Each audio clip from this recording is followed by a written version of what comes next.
Hey everybody, and welcome to episode 11 of May Google Be With You. And we're going to have some fun today with word art.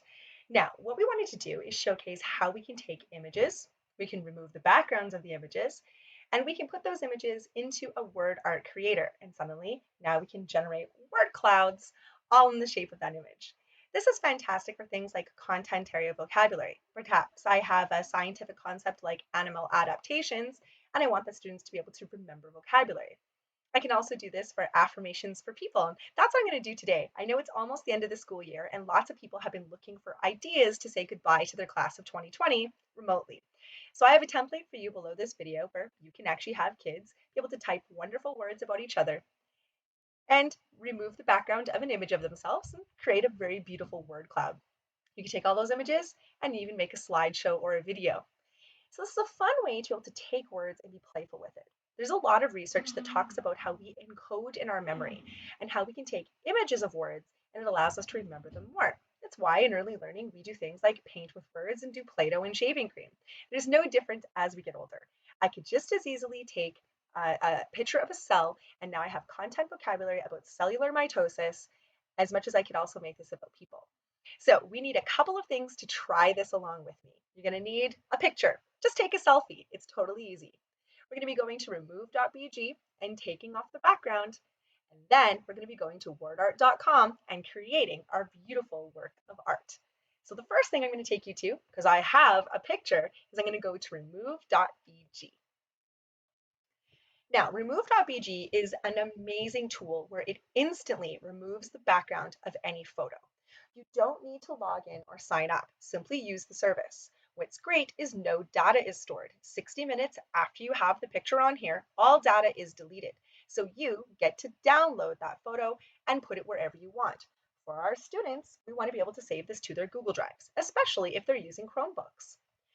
I can paste the image or URL, which is great. I can use online images. This is perfect if I want to do like trading cards of John A. McDonald's or magazine covers with Ada Lovelace. What I'm going to do is I'm going to click upload an image wherever you have that image saved. Now, I have an image saved of Ben. I'm going to go ahead and choose Ben. And in seconds, it's going to take that picture of Ben. It's going to show me the original. And there's my buddy with the background completely removed. This used to take a very long time in Photoshop, and look how easy this is. Now my job is to download and save this image so that I can use it in WordArt. Now, if for some reason you needed to edit this and fix some of the removal, just remember you can click edit and it's going to allow you to do things like erase or restore different parts if it wasn't removed properly. And if you want a fun way to have a green screen without a green screen, I could also take Ben and I could like, woo, he's now on a vacation. I could choose that he's now in New York City. Fantastic. And just such a fun way to have fun with our photos. Now, I'm going to wordart.com. Again, you don't need to log in. Don't need to save any data here. We're simply going to be downloading and saving this. Now, what I do recommend is you might want to have your students create a list of words before they actually get here because you can copy and paste a whole bunch. And I have a template for you to do that. I'm going to click Create Now. Now they're in WordArt, there's a couple of things that we're going to be able to do. The first thing I want to be able to look at is that I can have all my words here. Shapes, fonts, layout, and style. Now, I want to be able to go ahead and talk about shapes first. If you don't want to upload your own photo, you can actually just come here, choose one of the shapes, and it's going to create your word art word just based on that shape you pick. This is a fantastic way just to be able to generate using an image. And they have a whole bunch of different images that you could choose from without having to use your own pictures. Now, what I actually want to do is I want to click the green Add Image button. This is where I'm going to go ahead and find that image of Ben. Now, one of the things I'd like to do is I'd like to be able to change the threshold and the edges. I like to be able to get rid of those edges and I like to bring the threshold down just a little. It just allows it to become more dynamic when it comes to being able to add these images. But this is completely up to you and how you want it to be able to show. I'm going to say, okay.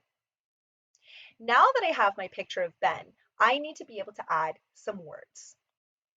I can go ahead and I can type the words individually, or of course I can import from a big list of words if I wanted to, and I could paste a whole list of words here. So here's some words about my amazing Ben, and I'm going to import those words. Now I can see all of the words listed. And again, I could have just typed those new words right here. He's part of my team. There we go. Now what I'm going to click is visualize. What it's going to do is it's going to take the picture I selected of Ben, it's going to take the words, and it's going to put it all together here.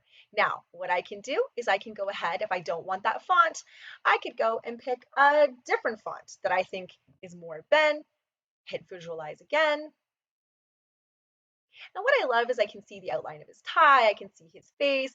It's just such a fun way to be able to create these images. Now what I want to be able to do, I want to be able to just download it.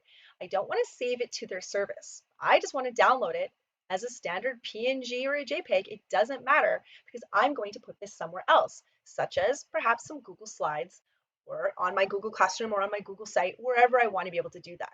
So I'm just going to download this image and save it. Again, kids can save it to their Chromebooks. So here you can see we have a set of Google Slides. On these Google Slides, what we're recommending is you can have your image of your word art as well as the words about you. So here the kids could go, they could claim a slide, and everybody could come and add a list of their qualities here that they could use to copy and paste into the word art. Then what they can do is they can say insert image and go ahead and grab that image that they created. What's fantastic is now the kids can even look at the other slides and see the word art as it turned out. You would just simply assign this to your Google Classroom as edit for all of the students. Now, we could also just take these and put it on a blank slideshow, and now we have a beautiful presentation of all of our students in one place. So that's a simple activity. Again, it doesn't have to be selfies. It doesn't just have to be about those personal affirmations. This really is a fantastic vocabulary example. You could even use it for a character map. I've got a template attached to me from our friends at Black Gold School Division right below this video as well that you could use it for a character map from somebody in your novel or maybe somebody out of history. It's just a great way to play with words and remember them in a more memorable way. So we hope you enjoyed this episode and we look forward to seeing you tomorrow for episode 12. Bye, everybody.